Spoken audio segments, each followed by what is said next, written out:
5 ವರ್ಷಗಳ ನಂತರ ಮಂಗಳ ಮತ್ತು ಶುಕ್ರನ ಸಂಯೋಗ ಧನಶಕ್ತಿ ಯೋಗ ಮನೆ ಬಾಗಿಲಿಗೆ ಅದೃಷ್ಟ. ವೀಕ್ಷಕರೆಲ್ಲರಿಗೂ ಧನಶಕ್ತಿ ಯೋಗ ವಿಶೇಷ ಕಾರ್ಯಕ್ರಮಕ್ಕೆ ಸ್ವಾಗತ. ಸ್ನೇಹಿತರೆ, ಮಕರ ರಾಶಿಯಲ್ಲಿ ರೂಪುಗೊಂಡ ಧನಶಕ್ತಿ ಯೋಗ ಈ ರಾಶಿಯವರ ಮನೆ ಬಾಗಿಲಿಗೆ ಅದೃಷ್ಟ. ಸೌರವ್ಯೂಹದಲ್ಲಿ ಕಾಲಕಾಲಕ್ಕೆ ಗ್ರಹಗಳ ಸ್ಥಾನ ಬದಲಾವಣೆ ಆಗುತ್ತಲೇ ಇರುತ್ತದೆ. ಒಂದಕ್ಕಿಂತ ಹೆಚ್ಚು ಗ್ರಹಗಳು ಒಂದು ರಾಶಿಯಿಂದ ಮತ್ತೊಂದು ರಾಶಿಗೆ ಸಂಚರಿಸುವಾಗ ಶುಭ ಅಥವಾ ಅಶುಭ ಯೋಗಗಳು ರೂಪುಗೊಳ್ಳುತ್ತವೆ. ಮಕರ ರಾಶಿಯಲ್ಲಿ ಮಂಗಳ ಮತ್ತು ಶುಕ್ರನ ಸಂಯೋಜನೆಯು ಧನಶಕ್ತಿ ಯೋಗವನ್ನು ಸೃಷ್ಟಿಸುತ್ತದೆ. ಪ್ರಸ್ತುತ ಈ 2 ಗ್ರಹಗಳು ಮಕರ ರಾಶಿಯಲ್ಲಿವೆ. ಈ ಕಾರಣದಿಂದಾಗಿ ಕೆಲವು ರಾಶಿಚಕ್ರ ಚಿಹ್ನೆಗಳು 5 ವರ್ಷಗಳ ನಂತರ ಹಣವನ್ನು ಪಡೆಯುತ್ತವೆ. ಹೌದು, ಜ್ಯೋತಿಷ್ಯ ಶಾಸ್ತ್ರದ ಪ್ರಕಾರ ಗ್ರಹಗಳು ಇತರ ಗ್ರಹಗಳೊಂದಿಗೆ ಸೇರಿ ಶುಭ ಮತ್ತು ಅಶುಭ ಯೋಗಗಳನ್ನು ರೂಪಿಸುತ್ತವೆ. ಈ ಗ್ರಹಗಳ ಸಂಕ್ರಮಣದ ಪ್ರಭಾವವನ್ನು ಮಾನವ ಜೀವನದಲ್ಲಿ ಕಾಣಬಹುದು. ಮಕರ ರಾಶಿಯಲ್ಲಿ ಶುಕ್ರ ಮತ್ತು ಮಂಗಳನ ಸಂಯೋಗವು ರೂಪುಗೊಳ್ಳುತ್ತದೆ. ಆದ್ದರಿಂದಲೇ ಈ ಗ್ರಹ ಸಂಯೋಗದಿಂದ ಮಂಗಳಕರವಾದ ಧನಶಕ್ತಿ ಯೋಗವು ರೂಪುಗೊಂಡಿದೆ. ಧನಶಕ್ತಿ ಯೋಗದಿಂದಾಗಿ ಕೆಲವು ರಾಶಿಯವರಿಗೆ ಒಳ್ಳೆಯ ದಿನಗಳು ಪ್ರಾರಂಭವಾಗುತ್ತವೆ. ಈ ರಾಶಿಯವರಿಗೆ ಸಂಪತ್ತು ಹೆಚ್ಚಲಿದೆ. ಜೀವನದಲ್ಲಿ ಹಣದ ಹರಿವು ವೃದ್ಧಿಯಾಗಲಿದೆ. ಮಂಗಳ ಗ್ರಹವು ಮಾರ್ಚ್ 15ನೇ ತಾರೀಕಿನವರೆಗೆ ಮಕರ ರಾಶಿಯಲ್ಲಿ ಇರಲಿದ್ದೆ. ಶುಕ್ರ ಗ್ರಹವು ಮಾರ್ಚ್ 7ನೇ ತಾರೀಕಿನವರೆಗೆ ಮಕರ ರಾಶಿಯಲ್ಲಿ ಇರಲಿದ್ದೆ. ಧನಶಕ್ತಿ ಯೋಗವು ಮಾರ್ಚ್ 7ನೇ ತಾರೀಕಿನವರೆಗೆ ಇರಲಿದ್ದೆ. ಮಂಗಳ ಮತ್ತು ಶುಕ್ರನ ಸಂಯೋಗ ಶುಕ್ರವನ್ನು ಪ್ರೀತಿ, ಹಣ, ಆಕರ್ಷಣೆ, ಸೌಂದರ್ಯ, ಕಲೆ ಮತ್ತು ಸೃಜನಶೀಲತೆಗೆ ಸಂಬಂಧಿಸಿದ ಗ್ರಹ ಎಂದು ಕರೆಯಲಾಗುತ್ತದೆ. ಇದು ನೀವು ಇಷ್ಟಪಡುವುದನ್ನು ಪ್ರತಿನಿಧಿಸುತ್ತದೆ, ನಿಮ್ಮನ್ನು ಸಂತೋಷಪಡಿಸುತ್ತದೆ. ನೀವು ಜೀವನವನ್ನು ಎಷ್ಟು ಚೆನ್ನಾಗಿ ಬದುಕುತ್ತೀರಿ ಎಂಬುದರ ಮೇಲೆ ಶುಕ್ರ ಪ್ರಭಾವ ಬೀರುತ್ತದೆ. ಒಬ್ಬರ ಜಾತಕದಲ್ಲಿ ಶುಕ್ರನು ಮೇಲುಗೈ ಸಾಧಿಸಿದಾಗ ಅಂಥವರು ಸೃಜನಶೀಲವಾಗಿ, ಕಲಾತ್ಮಕವಾಗಿ ಮತ್ತು ಆರ್ಥಿಕವಾಗಿ ಅದೃಷ್ಟಶಾಲಿಯಾಗಿರುತ್ತಾರೆ. ಜ್ಯೋತಿಷ್ಯದಲ್ಲಿ ಮಂಗಳವು ವ್ಯಕ್ತಿಯ ಧೈರ್ಯ, ಆಕ್ರಮಣಶೀಲತೆ, ಉತ್ಸಾಹ ಮತ್ತು ಶಕ್ತಿಯನ್ನು ತೋರಿಸುತ್ತದೆ. ಮಂಗಳ ವ್ಯಕ್ತಿಗೆ ಆತ್ಮವಿಶ್ವಾಸದಿಂದ ನಿರ್ಧಾರಗಳನ್ನು ತೆಗೆದುಕೊಳ್ಳುವ ಸಾಮರ್ಥ್ಯವನ್ನು ನೀಡುತ್ತದೆ. ಮಂಗಳ ಗ್ರಹದ ಸ್ಥಾನ ವ್ಯಕ್ತಿಯ ವ್ಯಕ್ತಿತ್ವದ ಮೇಲೆ ಬಲವಾದ ಪರಿಣಾಮವನ್ನು ಬೀರುತ್ತದೆ. ಒಬ್ಬರ ಜಾತಕದಲ್ಲಿ ಮಂಗಳ ಬಲವಾಗಿದ್ದಾಗ ವ್ಯಕ್ತಿಯು ಧೈರ್ಯದಿಂದ ಮತ್ತು ನಿರ್ಭಯವಾಗಿ ಬದುಕುತ್ತಾನೆ.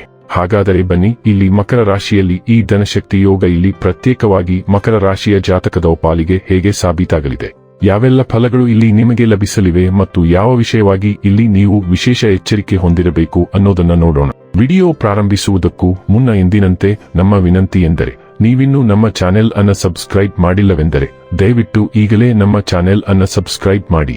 ಹಾಗೆ ನಿರಂತರ ವಿಡಿಯೋ ಅಪ್ಡೇಟ್ಸ್ಗಳಿಗಾಗಿ ತಪ್ಪದೇ ಪಕ್ಕದ ಬೆಲ್ ಐಕಾನ್ ಬಟನ್ ಕೂಡ ಕ್ಲಿಕ್ ಮಾಡಿ. ಸ್ನೇಹಿತರೆ, ಮಕರ ರಾಶಿಯವರಿಗೆ ಧನಶಕ್ತಿ ಯೋಗ ಉತ್ತಮವಾಗಿರಲಿದೆ. ಈ ಅವಧಿಯಲ್ಲಿ ಮದುವೆಯಾದವರ ವೈವಾಹಿಕ ಜೀವನ ಅದ್ಭುತವಾಗಿರುತ್ತದೆ. ನಿಮ್ಮ ಸಂಗಾತಿಯಿಂದ ನೀವು ಬೆಂಬಲವನ್ನು ಪಡೆಯುತ್ತೀರಿ. ನೀವು ಒಂಟಿಯಾಗಿದ್ದರೆ ಹೊಸ ಸಂಬಂಧವನ್ನು ಪ್ರವೇಶಿಸಬಹುದು. ಈ ಅವಧಿಯಲ್ಲಿ ನಿಮ್ಮ ಸಂಗಾತಿಯೊಂದಿಗಿನ ನಿಮ್ಮ ಸಂಬಂಧವು ತುಂಬಾ ಬಲವಾಗಿರುತ್ತದೆ. ನಿಮ್ಮಿಬ್ಬರ ನಡುವೆ ಉತ್ತಮ ಸಂಬಂಧ ಇರುತ್ತದೆ. ಈ ಸಮಯದಲ್ಲಿ ನೀವು ವಾಹನ ಅಥವಾ ಆಸ್ತಿಯನ್ನು ಖರೀದಿಸಬಹುದು. ಹೂಡಿಕೆಯಿಂದ ಲಾಭವನ್ನು ಪಡೆಯುತ್ತೀರಿ. ಪ್ರೀತಿ ಮತ್ತು ವಿವಾಹ ಸಂಬಂಧಗಳು ಬಲವಾಗಿರುತ್ತವೆ. ಈ ಸಮಯದಲ್ಲಿ ಮಕ್ಕಳಿಗೆ ಸಂಬಂಧಿಸಿದಂತೆ ಕೆಲವು ಒಳ್ಳೆಯ ಸುದ್ದಿಗಳು ಇರುತ್ತವೆ. ಕೆಲವೊಮ್ಮೆ ಅನಿರೀಕ್ಷಿತ ಸ್ಥಳಗಳಿಂದ ಹಣ ಬರುತ್ತದೆ. ನಿಮ್ಮ ಆದಾಯದ ಮೂಲಗಳು ಸಹ ಹೆಚ್ಚಾಗುತ್ತವೆ. ನಿಮ್ಮ ಹಣಕಾಸಿನ ಪರಿಸ್ಥಿತಿಗೆ ಸಂಬಂಧಿಸಿದಂತೆ ಈ ಸಮಯದಲ್ಲಿ ನಿಮ್ಮ ಆದಾಯದ ಮೂಲಗಳು ತುಂಬಾ ಉತ್ತಮವಾಗಿರುತ್ತವೆ. ವೈವಾಹಿಕ ಜೀವನ ಅದ್ಭುತವಾಗಿರುತ್ತದೆ. ನೀವು ಪ್ರೀತಿಯ ಸಂಬಂಧಗಳಲ್ಲಿಯೂ ಯಶಸ್ವಿಯಾಗಬಹುದು. ಸಂಬಂಧಗಳು ಸಂತೋಷ ಮತ್ತು ಶಾಂತಿಯಿಂದ ತುಂಬಿರುತ್ತವೆ. ನಿಮ್ಮ ಧೈರ್ಯ ಮತ್ತು ಶಕ್ತಿ ಹೆಚ್ಚಾಗುತ್ತದೆ. ಈ ಅವಧಿಯಲ್ಲಿ ನಿಮ್ಮ ವೃತ್ತಿಯಲ್ಲಿ ಬಡ್ತಿ ದೊರೆಯುವ ಸಾಧ್ಯತೆ ಇದೆ. ನೀವು ತುಂಬಾ ಸಂತೋಷವಾಗಿರುವಿರಿ. ಈ ಅವಧಿಯಲ್ಲಿ ನಿಮ್ಮ ಪೂರ್ವಜರ ಆಸ್ತಿಯಿಂದ ಉತ್ತಮ ಪ್ರಯೋಜನಗಳನ್ನು ಪಡೆಯುತ್ತೀರಿ. ನಿಮ್ಮ ಬಹುಕಾಲದ ಆಸೆಗಳು ಈಡೇರುತ್ತವೆ. ನಿಮ್ಮ ದೈನಂದಿನ ಆದಾಯವು ಹೆಚ್ಚಾಗುತ್ತದೆ.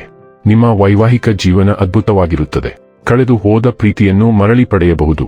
ಇದಲ್ಲದೆ ಧೈರ್ಯಶಾಲಿ ಮೇಷ ರಾಶಿಯವರು ಇಂದಿನಿಂದ ಸಂವೇದನಾಶೀಲ ನಿರ್ಧಾರಗಳನ್ನು ತೆಗೆದುಕೊಳ್ಳುತ್ತಾರೆ. ಆದ್ದರಿಂದ 5 ವರ್ಷಗಳ ನಂತರ ಅವರು ದೊಡ್ಡ ಪ್ರಮಾಣದ ಹಣವನ್ನು ಹೊಂದಿರುತ್ತಾರೆ. ಹೊಸ ಅವಕಾಶ ಈ ಸಮಯದಲ್ಲಿ ನಿಮಗೆ ಪ್ರಾಪ್ತಿಯಾಗುತ್ತದೆ. ಕೆಲಸದ ಸ್ಥಳದಲ್ಲಿ ಸುಧಾರಣೆಯಿಂದ ಸಂಬಳ ಹೆಚ್ಚಾಗುವ ಸಾಧ್ಯತೆ ಇದೆ. ತಮ್ಮ ಜೀವನದಲ್ಲಿನ ಅಡೆತಡೆಗಳು ಈ ಸಮಯದಲ್ಲಿ ನಿವಾರಣೆಯಾಗುತ್ತದೆ. ಸ್ನೇಹಿತರ ಸಹಾಯದಿಂದ ಜೀವನದಲ್ಲಿ ಮುನ್ನಡೆಯಲು ಸಾಧ್ಯವಾಗುತ್ತದೆ. ಅಲ್ಲದೆ ಈ ಸಮಯದಲ್ಲ ಕೆಲಸದಲ್ಲಿ ಹಿರಿಯರಿಂದ ಸಹಾಯ ಸಿಗುತ್ತದೆ. ಕೌಟುಂಬಿಕ ಜೀವನವು ಸಂತೋಷದಿಂದ ಕೂಡಿರುತ್ತದೆ. ವೀಕ್ಷಕರೇ, ಇದಾಗಿತ್ತು ಮಕರ ರಾಶಿಯ ಜಾತಕದವರ ಧನಶಕ್ತಿ ಯೋಗ ಫಲದ ಮಾಹಿತಿ ಇಷ್ಟವಾದರೆ ವಿಡಿಯೋವನ್ನು ಲೈಕ್ ಮತ್ತು ಶೇರ್ ಮಾಡಿ. ಜೈ ಶ್ರೀರಾಮ್. ಕಾಮೆಂಟ್ ಬಾಕ್ಸ್ನಲ್ಲಿ ಬರೆಯಿರಿ. ಹಾಗೆ ಚಾನೆಲ್ ಸಬ್ಸ್ಕ್ರೈಬ್ ಮಾಡುವುದರ ಜೊತೆಗೆ ನಿರಂತರ ವಿಡಿಯೋ ಅಪ್ಡೇಟ್ಸ್ಗಳಿಗಾಗಿ ಪಕ್ಕದ ಬೆಲ್ ಐಕಾನ್ ಕ್ಲಿಕ್ ಮಾಡಿ.